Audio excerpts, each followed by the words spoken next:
Welcome, guys, to the Barcast, the first Barcast after the last one, season 2 of Barcast. We right now run out of the episode count, but what I can tell you is the first Barcast since all the bar tribe have decided no more alcohol, no more sweets. Ooh. Yes, things are getting serious now, guys. The bar's coming up November the 21st and 22nd. And guys, off the alcohol now, guys, everything focused on training. Right. We've got a pop-up workout coming up tomorrow, and then we have the team workout coming up. By the time you all guys hear this, the first pop-up will be gone. Right. But the second one is coming up. I'm Salt. I'm George. And we've got David from the Amorone Trust on the inside with us, another one of our big sponsors. He's contributing in a major way this year to BAR. So, George, how has it been developing for you? Just about a month left before BAR. It's been going really well. I want to say that whole alcohol and sweets thing does not apply to the race director. So if anybody's got any beer left over in the fridge, give me a call. I'll come and take care of it for you. But yeah, you're referring to the last sim we had last evening. Yesterday, so yeah. For those who are listening for the first time, we do our training in 4-week blocks. For the first 3 weeks, we'll train a course, and then on the 4th week, we give the athletes a chance to really go hard and kind of race it. So we had our last sim before the bar last evening, and I'd like to say congratulations to my man Saul. It was his birthday. Yeah, so they let me win. and he did win the sim as well. I don't Really? think they let him win. I think he actually earned it. Good for you. Yeah, it Thanks, was very man. competitive one. We had 23 athletes turn up to the sim, and it was the toughest one we've had so far. So this was the closest thing we would get to the actual day 2 bar. It was around 9K worth of effort. Some major carries and some walls and everything in there. And some incredible performances by all the athletes. So afterwards, we had some cake for Saul. Did have some cake. Had yeah. a few beers and a little sing-song. And then all the athletes said, that's it. Between now and bar, there's no more cake. There's no more beer. So it's all for me. And not as much socializing either. The people who they are cool. I like y'all guys a lot, but it's time now for us to close our circles. Right. Yeah, and not for true. But yeah, it was great yesterday with the bar sim. And those of you listening, we did what would normally be day 2 course, but we did it individually. Had a long log carry. It was Thanks to 500 meters, a 500-meter log carry. What? Yeah. Yeah, and not in the little logs. As singles. Singles, yeah. And these were not like logs. These were basically the telephone wall posts that, you cut down the utility poles afterwards when they start to decay or whatever, and we cut them into 3-foot lengths. And, they had to carry them all. And I guess because it was the last race sim before the workout, the actual bar in November, the guys really came out to see where they were at, where they need to be. So it was ultra competitive out there yesterday. So I really want to big up everybody, guys and ladies who came out yesterday and participated in the race sim. And looking forward to seeing people at the pop-up workouts as we get closer and closer to bar. Correct. So, yeah, the next pop-up, like you said, by the time this podcast comes out, we're probably going to be through that first pop-up, which is at Simpson Motors. That was a really good venue for us last year, so we've gone back to Simpson Motors. We're having a little different variation this year. We have a pop-up playground and a pop-up workout. And the playground is for those people who don't necessarily want to race and compete. They just want to get on the obstacles and feel them, see what they're like before November. And we're actually going to put some coaches on some of those obstacles as well for people to give them a little instruction to help them get through them so that they're a little bit more prepared come November. The next pop-up, we're only doing 2 pop-ups this year, obviously with sponsorship being a little bit tight. And the second one will be a team pop-up, and that's going to be on November 7th. So follow the page for the venue and the times for that one. And for you, how to register. How many waves are you doing tomorrow? It's going to be the pop-up playground. And then 2 workout waves. So And the 2 playground workout is at waves. 2, and then the the workouts playgrounds are 3 and 4, yeah. Okay, I'm really asking that for my selfish these days, guys. Right. But just so that you listening can know exactly what the pop-up is all about as well. It is competitive as well. It is a good chance to gauge where you're at, but also to feel the obstacles. We've been doing these workouts Mondays, Thursdays, Tuesdays, Wednesdays, Saturdays. Yeah. Almost every day, George, we've been doing something. Yeah, I'd like to get my life back eventually, but we'll wait till after bar. Actually, I mean, even you were talking about it, how it feels from a competitive point of view, but even David was saying to me last year that, as a spectator event, even the pop-ups are incredible as a spectator event. It's worth, really and I've put 2 of the obstacles in there that are most spectator friendly. We have our Rolling Thunder, which Lord. which is a tire wall, and we have the slick wall as well. So nice. we have those two obstacles because they're pretty much visually impactful. Yeah. From spectator point of view, it's always will he make it, won't he make it type thing. Yeah. And it also gives Especially Rolling Thunder. Especially Rolling Thunder, correct. I have terrible memories of Rolling Thunder, David. Yeah. Take those thoughts out of your head. Just go positive. I like the zen. So people have started to register for the Barbados Adventure Race already? Absolutely. Registration's been open for a few weeks now, and we've got team and individual entries. If anybody's wondering, you go to BarbadosAdventureRace.com and register there. And that's actually where you can start to make your contribution towards a race for a cause, which is why David is with us today. Yeah. And he's going to tell us a little bit more about that. Yeah, he's here from the Amorone Trust. With registration, guys, if you're registering, especially the team, guys, use the promo code SALT. I'm going to, I'm not ashamed to plug here right now.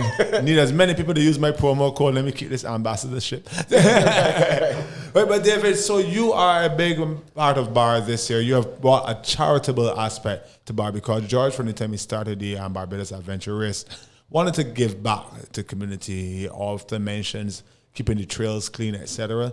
And to have you and the Amorone Trust on board this year is really, really important for us. So how can people get involved? Well, we've been around for about 5 years, and we don't, here in Barbados, and we're more of a patron trust. So we try to help out where we can, and mainly focused on children in need, people in need, and athletes in need. And we really have, our focus is gone towards lifestyle and healthy living and education and the rest. And I've always found that George's activities have always been, goal congruent with ours, in the sense of, I did go in a bar race once. It was my first and my last. Right. But it was, I did enjoy it. Right. And I enjoyed it because there was a lot of camaraderie back then, and it was new. Right. If you were a really fast runner, which I'm not, you weren't going to win it. Right. If you were a really strong, muscular type, which I'm not, you weren't going to win it. But if you had a combination of being those things and being very fit, as you know, then you have a chance to win it. But whether you win it or not, the participation, I think, is really key. So we got involved because it was a good year to get involved because of the pandemic. Right. It's been very tough, I'm sure, for charities to raise money. Yes, it has been. And awareness, because there's a lot of noise out there about the pandemic and all the rest. So what our purpose of this is to raise awareness for other charities that have lifestyle causes, I'll call it. Right. And I thought this was a good venue to do it. So between George and others, Joycelyn Aline, yep. Joycelyn Aline has been very involved in this. We came up with a theme that we would get other charities to participate, and we would raise awareness for them. Nice. And hopefully people would also contribute, others than just Amorone. But if they can, and there's ways to contribute, you can either put in money, which is scarce, right, and you can put in time, which is valuable. The most valuable commodity there is time. So if people have time to come out, as George, I'm sure, could use volunteers at the race itself. But I'm also, the charities, which I can name, which are the Heart and Stroke Foundation, which is a great, wonderful charity, has a great cause. The Diabetes Foundation, another very good charity for and necessary in Barbados. And the third one is Verdun it's substance abuse. Which is Verdon House and Marina House, which also has done great work. So if we can raise awareness, which is why I'm speaking today, for those charities, that's our primary goal. Okay. You just mentioned something that I think is very interesting, which you said that it's not the fastest person is going to win, not the strongest person is going to win. You need to have that balance. It kind of reminds me of in school, you find that the really bright students or the really dumb students who get the most of the attention. The ones in the middle don't really get as much. But right now, when you're creating Which one were you? I was in the middle. Right. When you're creating as a race director for the bar race, or the pop-ups and the actual race itself, you have to try to find a balance so no one person is too advantaged and can just like suck out. So somebody might not be very strong but really fast, so they can fight through the carry, but then sprint off. And so you don't want to create a balance that is too run heavy or too biased towards runners, or is not too biased towards strong people. How do you achieve that balance, George? Yeah, you have to try and avoid a situation where the guy who isn't a 15-minute 5K guy just doesn't look at the event and says, I've got no chance, I'm not going. Right. Because the runners are going to win.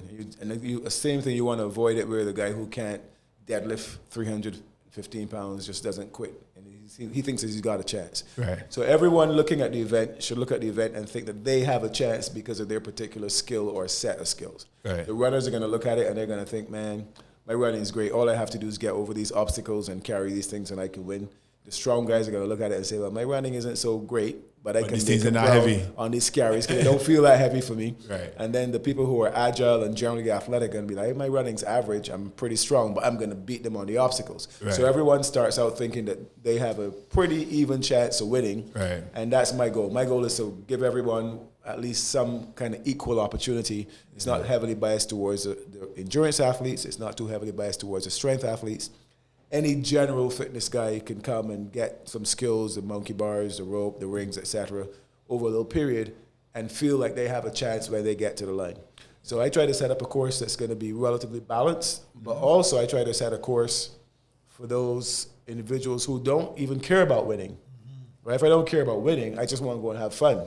Yeah. So I have to set up a course that is going to be challenging for me, but at the same time, I feel like I can go and swing around on these monkey bars, and they have to be enough of those things that I can have fun, because I know there's going to be bits of it that's going to be grueling. Yeah. So I endure the carries because I want to get to the play things. Yeah. So that's my goal. My goal is to have a course that's fun, it's well balanced, and it's going to be challenging enough for everybody involved, because you don't want to train for 4 months and then walk through a course. Yeah. I don't care how fit you are, how much you want to win. You don't want to train for 4 months and go through the course and be like, that was really easy. It still needs to feel challenging. But it's never easy. It still needs to feel challenging enough that you have that sense of achievement. And one of the things that one of the athletes said yesterday after the sim, and this was Danielle Gonzalez after she won. I thought you about curse you. No. I mean, that happens every day. But at the end of it, she said she felt so accomplished. Yeah. Because she had just gone through this course and, she completed it. And at the end of it, she had that sense of accomplishment. And I think that's one of the things that you get from obstacle course racing that you don't necessarily get from just straight running events, unless you're at the very top of the sport, right? Mm-hmm. So there's your 10K weekend guy or your 5K weekend guy. They'll go out and they'll run every weekend. And most of the time, they just end up feeling fresher at the end of the race as opposed to running that much faster. And they would take their... They would start to look for victories instead, or I ran to this time, or whatever. Exactly. Whereas with the obstacle course racing, as Danielle would have mentioned, that's completing the course. It's such an accomplishment. You don't even care how fast you did it or anything. Correct. It's just kudos to you. And everybody who finishes feels like that. Yeah. Everybody who finishes the event feels like that. Yeah. You also mentioned there, when we were talking about the design of the course, etc. Another thing I've heard you mentioning would be that you don't want anybody to come and you want the person that can run a clean course, who can put together a solid race in all three aspects, which should be running, carrying, and obstacles. Yeah, I think, when the sport was very new to the island, it's still very new to the island, but when we were at our first event, we needed participation.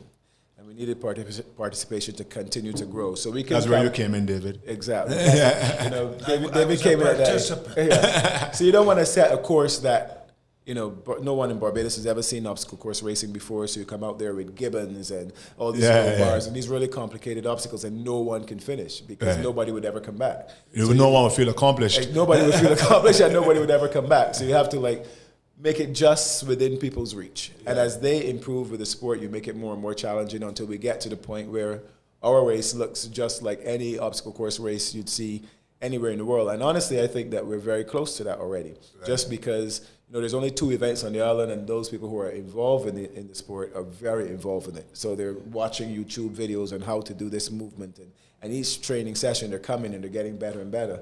So I think by the end of 2021, we're going to be, we're going to have an event that is challenging for elite obstacle course racing athletes, but at the same time still accessible and fun for your average fitness participant who just wants to go out there and have a good time.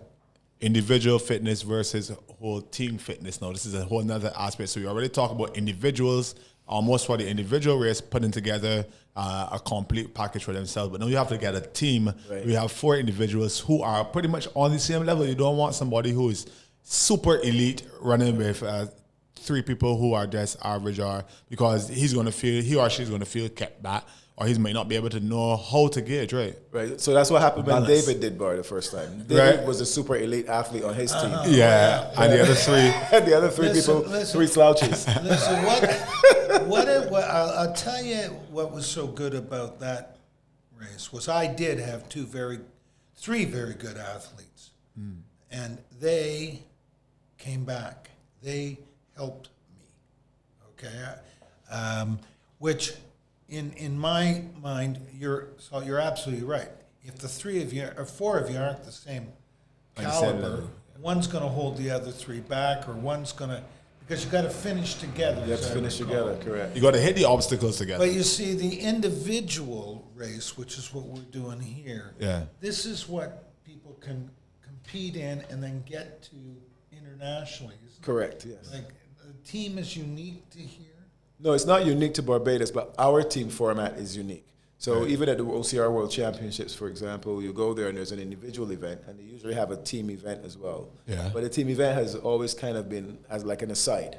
Right. It wasn't the main focus of the World Championships, whereas BAR evolved from being a team event, and then we added the singles. Right. Yeah. So like you were saying, I think that I've seen a couple teams where each person wasn't at the same level as everyone else. Right. I've seen teams where there were maybe 3 people who were very good, and there was one person who was good but not quite as good as them. Yeah. And I've actually seen that team be successful based on their particular strategy. Right. But I still think that overall, the best approach is to have 4 athletes who are more or less the same level as far as cardiovascular fitness is concerned, and then have 1 or 2 who's a little bit stronger, 1 or 2 who's a little bit more skilled with the obstacles, etc., but more or less moving as a unit throughout the course. Yeah, that's a fair statement. I mean, you got to all end up at each obstacle at the same time, and you're not going to get a 90-pound or 100-pound lady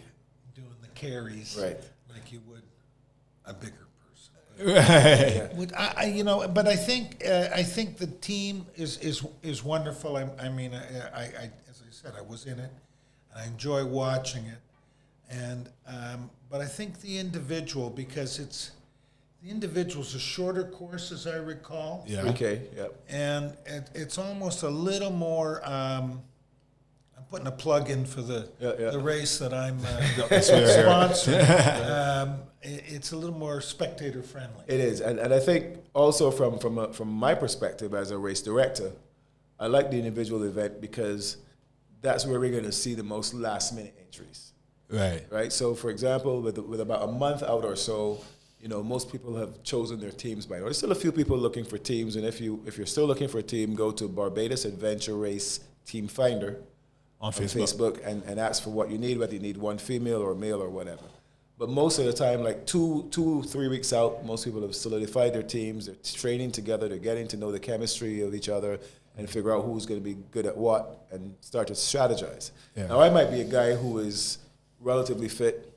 I've been kind of hearing about this BAR thing, but maybe I was a little distracted with work or doing something else. Yeah. And just 2 weeks out from BAR, now my schedule's cleared and I want to do the event. it's much easier for me to just jump into the singles than it is for me to now go find a team, get people together, start working on strategy. So I think those last minute people, those guys who haven't got the time commitment to train with 3 other people 3 or 4 times a week. It does take all that coordination. Yeah, exactly. And also just there's some individuals who are like, you know what, if I'm going to go out there and I'm going to fail, I don't want to let anybody down. And then there's other guy, if I'm going to go out there and I'm going to win, I don't want anybody holding me back from winning. So it really depends on your particular psyche. There's individuals who will do both events. They'll go out there and they'll do the singles event in the morning, the Amorone Trust and Fund singles, to try and push as hard as they can. And then they'll come back in the afternoon and do the team event with people they like. Yeah, just have fun. To have that kind of social interaction and the camaraderie and the team building that is associated with Barbados Adventure Race, for sure. You're not doing the individual one? I believe I am doing both of them, yeah. Excellent. Yeah, I think Salt's got a good chance of being on or about that podium this year. From the progress we've seen, and this isn't just because he's hosting the show. Yeah, excellent. Thank you, man. So, how can we understand how the 3 of them helped David in the first bar, but how can we help David and the Amorone Trust now? Any register with the individuals? We're not helping you directly, but not helping me at all. Don't want the boys in, but it will help the 3. I'll call them recipient. Charities. What would be really good is to, as you talked about on social media, posting with mentioning the race, mentioning the cause you want to support. What's the hashtag again, quickly, Joe? The hashtag is Race for a Cause. Race for a Cause. Hashtag Race for a Cause. Race for a Cause. So getting involved and doing that, because we'll pay the charity a certain amount of money for every posting. Nice. And getting your group, if you've got a training group, if they can raise some money and post and get involved, we'll match those teams up to, I think it's $2,000. $2,000, yes. Yeah. So how people can get involved is, as I say, we're going to match. Register for the race. That's the first thing. The first thing you do is to register. Right. Second thing you can do is participate. Right. Yeah. Participate by saying, okay, Amorone's going to donate some money to this. Maybe I'll donate. I'll donate as well. Be gratefully accepted. I'm presuming, and I believe that the 3 recipient charities will be on the festival grounds. Yes, that's right. And I'm sure, and the third thing you can do is, even if you aren't a registrant, you come out and you can participate by volunteering, by just part of this is really, like the first time you do anything, as George knows, is you're trying to get awareness. Right. Yeah. So we're trying to get awareness that we can use this venue, and I think it's a great venue. Obviously, so does the race director. Right. But I think it's a great venue to get people involved. Mm-hmm. And if people get involved and get engaged, then they're going to support good causes, and we need to support those causes. And it's very important as well that we mention that it's not only the top 3 athletes that you will be donating to their causes. No, it's we're going to match their winnings for the first, second, and third, which I believe, and I don't want to speak out of turn here. Make sure you get this number right. Get these numbers right there. 1,000 close to guys. 1,000 for first, 750 for second, and 500 for third. Hold it, I'm matching it. So we will match that to the charity the person who wins. When you register, you pick a charity. Pick a charity. There's the 3 of them. Right. So it doesn't matter. You can pick whichever one you want. Then we will match your winnings and give that to the charity. Mm-hmm. Then from 4 through 10, everybody who registers, picks a charity, we'll give $250 for each of those participants. Right. So we're not just picking the winners, we're picking participants, because anyway, it just felt like it. Yeah, absolutely. So that's what people can do is just to get involved, to help. Well, I would like people to participate. I'd like people to donate if they can, either time or money. Right. And I'd like them to become aware of what these 3 charities do and the causes that they have. I mean, heart and stroke, diabetes, and substance abuse. I can't think of 3 better charities to be trying to assist. Definitely with regards to the prevalence of all the 3 of them in Barbados, heart and stroke, drug abuse, and diabetes. Now, George, what we have here, right, it just crossed my mind is we have the 2 events. Right. As people are competing in both the individual and the team. You have a 3K race, a 6K race, and then the next day a 9K race. 9 closer to 10, yeah. Closer to 10. Yeah. So that's 3 times the amount of distance that you would have been training for in the individual. Right. It always come and tax your brain on the training, etc. We already spoke a bit about the rest period between day 1 and day 2, and the rest period between the individual and the first team. But training up to be able to be competitive over that vast amount of distance, from 3K to 9K, it calls for different skill sets. 3K is a sprint, 9K is an endurance almost, about 10K. How does one tackle that? Yeah, I think 3K it ends up being a series of sprints as opposed to being a sprint. Yeah. So, technically if we were to go from an exercise physiology point of view, by the time you get to 90 seconds worth of work, 2 minutes for most people, then you're in the aerobic zone. Right. And anything after that is kind of more cardiovascular bias. Even a 400 meters, for example, which you think of as an anaerobic event. Anaerobic meaning? Meaning without any oxygen. More, the contribution from oxygen and anaerobic sources are about even for even something as short as a 400 meter run. Right. So the 3K is an endurance event, so is the 10K. So you would want to train for the 10K with your base running, your longer training, your steady state runs, and then you'd want to include some interval training for the 3K event. Right. Because it's 3K, it's over 3K, but there's never more than 400 or 500 meters worth of distance at a time. Yeah. So depending on how obstacle proficient you are, and we've heard last year's female champion, Amorone, comment that she recovers on the obstacles. Yeah. So she basically sprints to the obstacles and then recovers through the obstacles. So she's basically doing a series of 400 or 500 meter sprints. Yeah. So that's what I would look at doing. I would look at building my cardiovascular base with longer runs, and then I look at building my speed and my anaerobic threshold by doing these shorter sprints with the recovery in between them. Recovery on the obstacles. Recovery on the obstacles, okay. Yeah. Well, and that's funny because that's one of the things that I try to coach against. Right. I try to coach against getting to an obstacle and then standing around, catching your breath.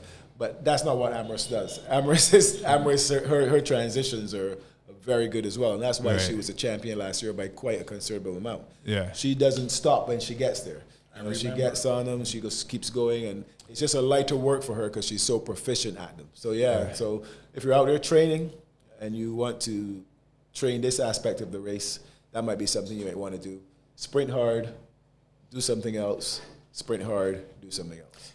As I said, I watched last year both the team and the individual. The individual you can see almost every obstacle. Correct. By not moving around. Right. Team as a spectator, you got to move. You got to move around, yeah. So, on the last thing I'm going to ask you on today's podcast, you don't have to answer. Just coming in from hearing the whispers on the bar tribe and other participants is, what was this obstacle George bringing that he keep telling you what saying? Yeah, I've designed an obstacle that I think is going to be as visually impactful as the slick wall was last year. Right. For those of you who came to PEG, you would have seen the slick wall with the 4-foot wall in front of it, and that generated so much interest. I thought, well, how am I going to top that? And so I think we have something coming out. Nobody knows about this obstacle. When I say nobody, nobody except the guy who's building it and designing it. How is he coming along with it though? Yeah, he was going to have it ready for the pop-up this weekend. I said, no, just hold it back for a while. Let's see if they can figure it out on the day. But it will be something to look forward to for sure. So if you're not competing, still come out and watch because this one is going to be incredible. Okay, David, I'm going to let you have the last word here. Yeah. Well, all I can ask is that people come out, participate by any way they can, donate any way they can, and be inspired by the day. It's going to be a fun weekend, and we hope that the charities that we've mentioned a few times, the 3 charities, are recipients of the largesse of the community. Okay, guys, well, thank you for listening to the fittest and fastest podcast in Barbados, the Barcast. Another episode. I want to thank David Csumrik. That's it, yeah. Yes. For joining us, and thank you for your contributions and the Amorone Trust for and good luck. Thank you so much. All right, guys, keep listening now because we're going to continue to tackle George and see if we could get any information on what's coming. Looking forward to seeing y'all guys at the pop-up workouts.